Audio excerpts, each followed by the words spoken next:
Hello everybody, this is a Lamley unboxing slash showcase.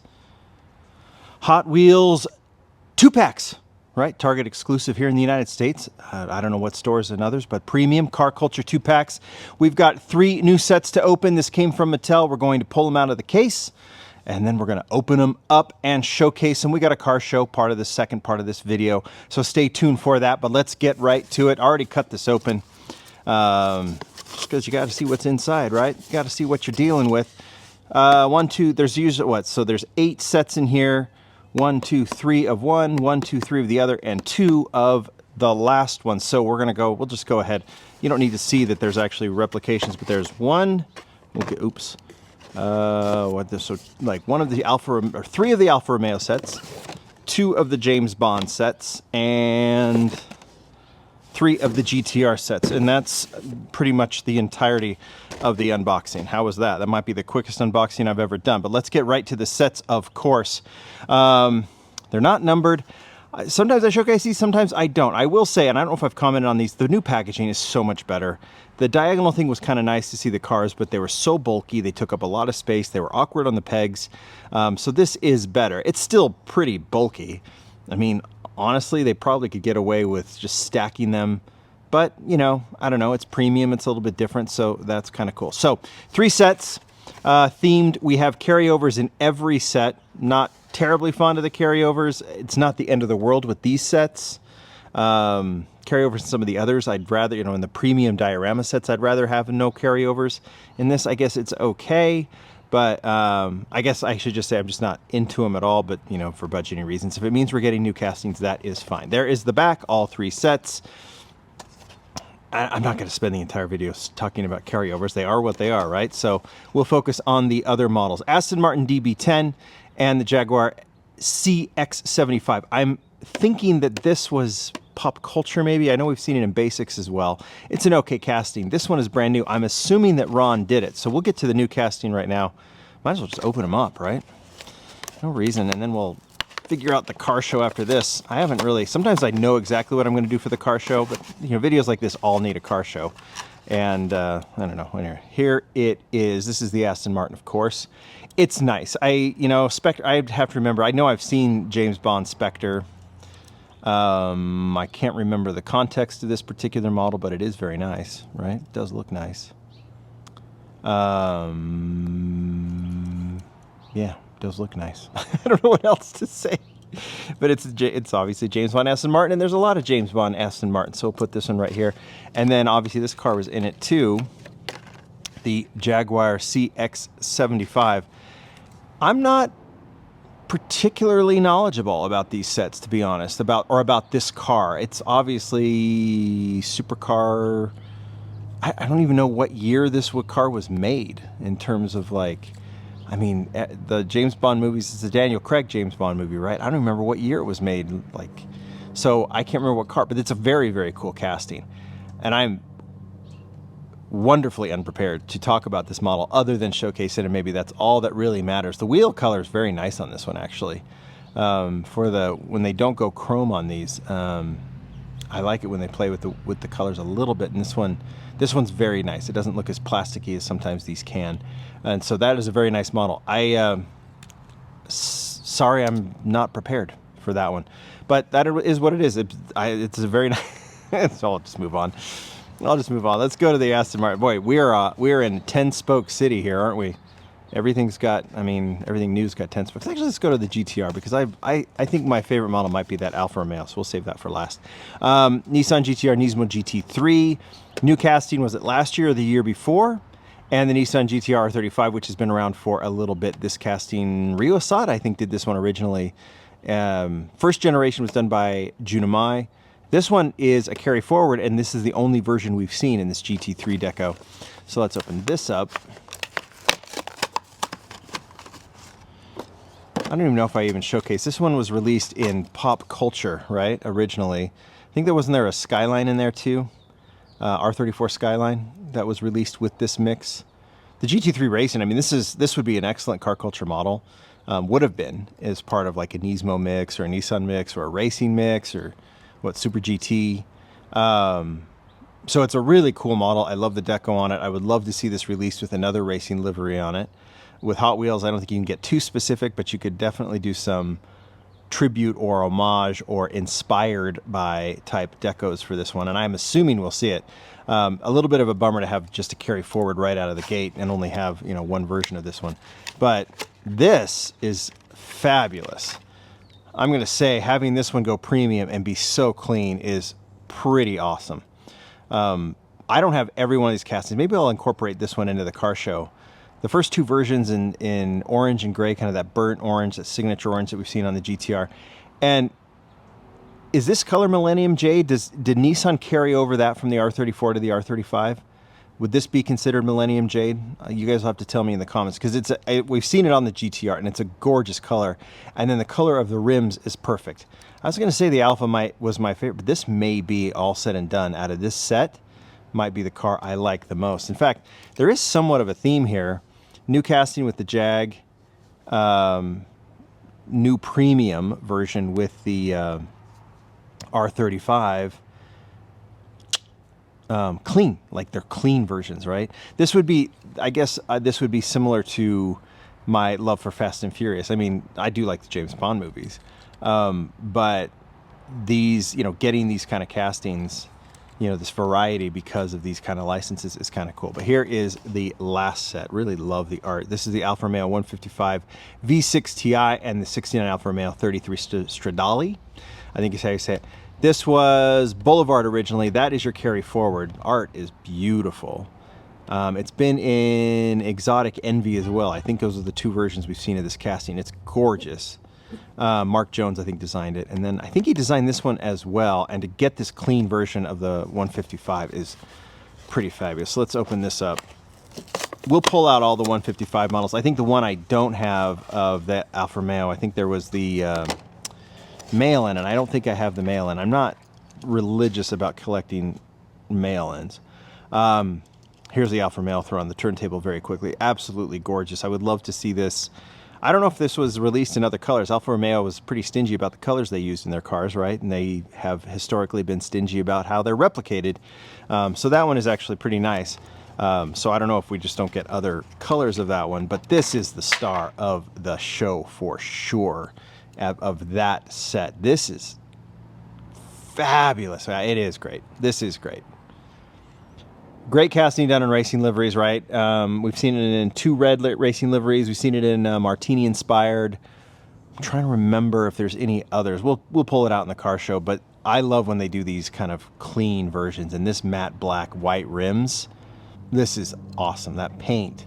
All right, so let's get to the car show, but you know, before we do it, we'll move to the studio to do that. I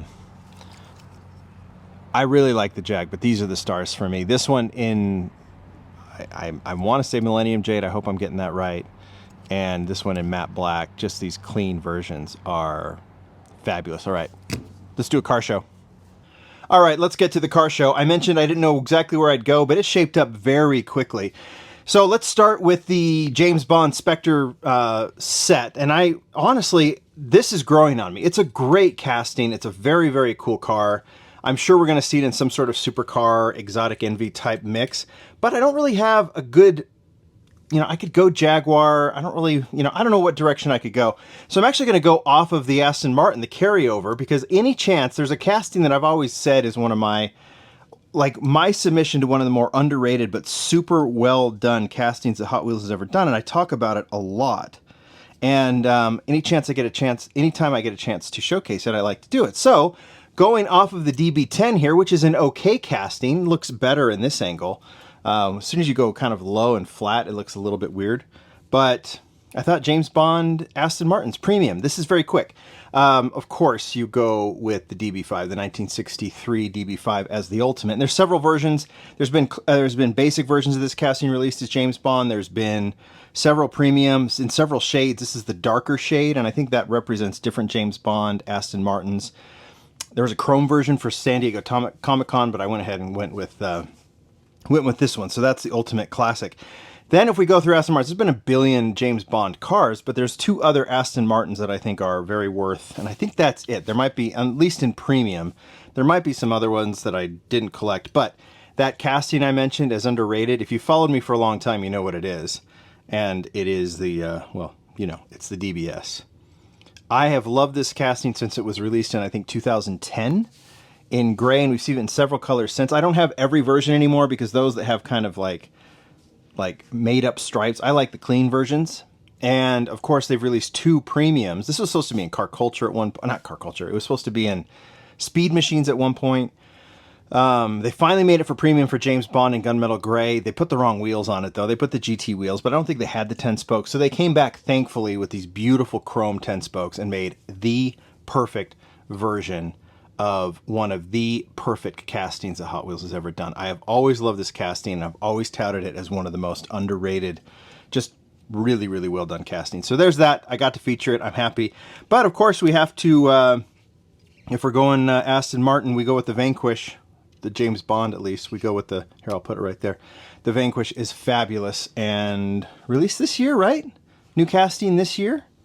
I think so. Maybe it was last year, but I tend to lose track. But I'll remember for the Lamley Awards, because if it's a new premium model this year, then it definitely goes in there. So that's a very nice looking group of models there. And, you know, you got the Jag, but then you got these 4 Aston Martins, which I think are quite beautiful. Let's keep on going. All right, let's talk Alfa Romeo. 155 V6 Ti is the model I want to showcase. Of course, this one, the carryover, we've seen it. It's beautiful. It's the carryover from Boulevard, and then there was the Exotic Envy version of that one. But we've got some really cool versions of this casting, and I'm really glad that we have this super clean black, matte black version with the white 10 spokes. It's so magnificent, and it is my favorite model of this release of 2-packs. I don't think it's the most exciting release of 2-packs. There's been better, but I don't know. This model is so good and so well done. So we can go back and showcase the models as they've been released. So this is the 5th. I don't have the mail-in, like I said. Maybe one day I'll try and get it. But the first one is this one. It was released first in Boulevard. Mark Jones designed it. And if you look at this, you know, there's certain cars. I don't know why this reminds me of the R33. I guess you could even count the R34 too.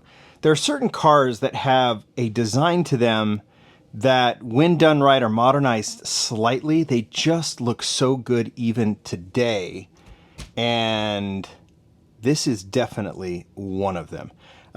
Is this Alfa Romeo? It is super sharp. Like every angle of this car is kind of near perfect. And then the way Mark designed the stance, it's really good as well. So that was the first version in a racing livery. Then we got a Martini-inspired version in Spettacolare, right, from Car Culture. And this one looks really good too. This casting starts taking shape, and you start going, oh my goodness, this thing is so good. And yeah, I haven't seen, you know, that, like I said, the mail-in has Hot Wheels logos on it, that's fine.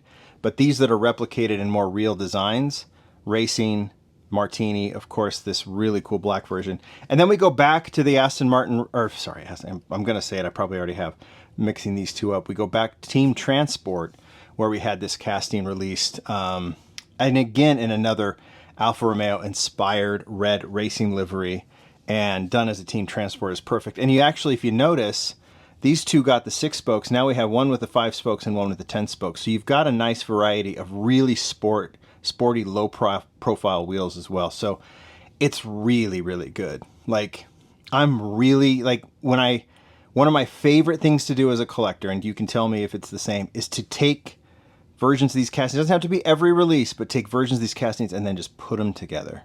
And I debate sometimes, do I want to display them this way? I think that'd be hard to do, but they look so good on the Wiz Calistro little parking lot like that. All right, let's move on to one more. I thought I would give those that want it a brief Nissan GT-R history lesson. Hot Wheels Nissan GT-R history lesson. I'm not qualified to give a Nissan GT-R history lesson. I'm not talking about other GT-R badged Nissan Skylines like the R34. Well, I mean, there were so many GT-Rs. I'm talking about the R35 GT-R. There have been 1, 2, 3, 4 castings of this model a couple of different generations and a couple of different specs. And of course, we have the GT3 Super GT Racing version, inspired version, which is fantastic, which we already showed. And then, of course, this one, this I think is technically the 2017 Nissan GT-R that Ryo Asada designed. So if you want to go back to the basics, we could actually show this one. I went back to the very, very first release, and I've always just loved this, again, like almost like Mark Jones and the Alfa Romeo. Ryo Asada's design of this casting is just, it looks so good because of how it sits. It sits low enough, has like kind of perfect angles on it. And like I said, I don't think it's been released as a premium before. So getting this one in premium in this Millennium Jade color is really, really exciting. There's been other versions, Super Treasure Hunts. There was a gray recolor of this one. There's been some nice versions, but this will be the, after this burnt orange signature color, this will be the quintessential 2017 GT-R to have, especially that the GT-R has been discontinued by Nissan. This will be quite the model to have, I think. But you've got those two, which I think are the signature models, even with the Super Treasure Hunt. Then I think we go model that is nice. This one was actually obviously designed for basic. It is the Liberty Walk spec Nissan GT-R. It probably has a super long name, if I remember. LB Silhouette Works GT Nissan 35 GT-RR version 2. Yeah, I remember it having maybe the longest name ever. And done for basics. We've seen it released in several basics. This is the one premium it's been released as in the Super Silhouette livery, the Silvia Super Silhouette livery, part of a trio that Hot Wheels did, right? This one was in Team Transport. They did the Silvia for basic and for Boulevard. And didn't they do, oh yeah, they did the R34 in, oh, the recent Silhouette mix, right? So, but here's the GT-R that was in Team Transport. So that was the third GT-R, not in order. In fact, I haven't shown the first one yet. So I brought out two of the first one. The first GT-R is funny because it's okay. Junimai design, way back when. And I don't know, there might be a year on this one. This is the very first edition of this model. 2009 GT-R doesn't have a year on it. I mean, I'm assuming it was around then. But there's no, yeah, I don't see a year. I'd have to look. But here is the basic version. Done in a very nice deco, like in white with the gray. Oh, I remember another GT-R. I'll get to it in a second. With the gray 10 spokes, it looks really nice. So there's that version, which I think looks, it's the casting. I don't know, I guess the casting does replicate the first generation GT-R. But there were certain things, the way it stood, I think it was made a little bit for the track, the way its stance and everything, it was okay. I actually did bring out, I think this might be the only premium. There's a Speed Machine version of this casting, and then it was done in Pop Culture in this Gran Turismo deco with really, really poor real riders. I've got it because I like the casting, and I like having it as my GT-R history, but it's not a great one. And as I was going, I did think of one other one. I'm wondering if you guys can remember it. I'll go over here to my collection. There it is. I'm not showing you just because I have the camera stationary, but there is one other technically redone casting of the GT-R. You have to go back to Ryo Asada's design of the 2017 GT-R, and it is essentially the same casting with one disappointing modification. And if you're remembering, it's the Hot Wheels ID version with the squished nose. I'll compare it actually with the Millennium Jade, and you can see it's the same silhouette. Here, I'll just put it like this. It's the same silhouette, if you can see that, and same from the back, if you can see that, but it got a squished nose so it could be track compatible in the ID series. This is one of the first castings that they did. So they took Ryo's design and they just gave it this modified, he can't do it as much there, this modified version of the GT-R so it could be track compatible. I don't know if we'll ever see this casting again because they already have this one for basic. We have seen some ID castings go to basic. This one does not need to be. It's cool, and it's, you know, it's from the ID series. It kind of, you know, takes on a meaning of its own, or kind of its own. It's unique for sure. And I have that, and there was a blue one, I think, released as well. But so technically, 1, 2, 3, 4, 5 GT-Rs released. There you go. Give me a grade on this set. I think it's good. It's the carryovers that kind of bum you out. You wish you had 3 new cars. But those who didn't collect these back, or were collecting when these were first released, you get them, and so I can't argue with that point. But you know, there you go. But car show, right? I mean, it's nice that the Alfa Romeo is so good. The GT-R is so good. And I'll say I really like the Jag. So of the 3 models that are new, fabulous, like way into them. But anyway, I don't know where we grade this whole set. You guys tell me what you think. Thank you, everybody. Go look for these at Target. Bye.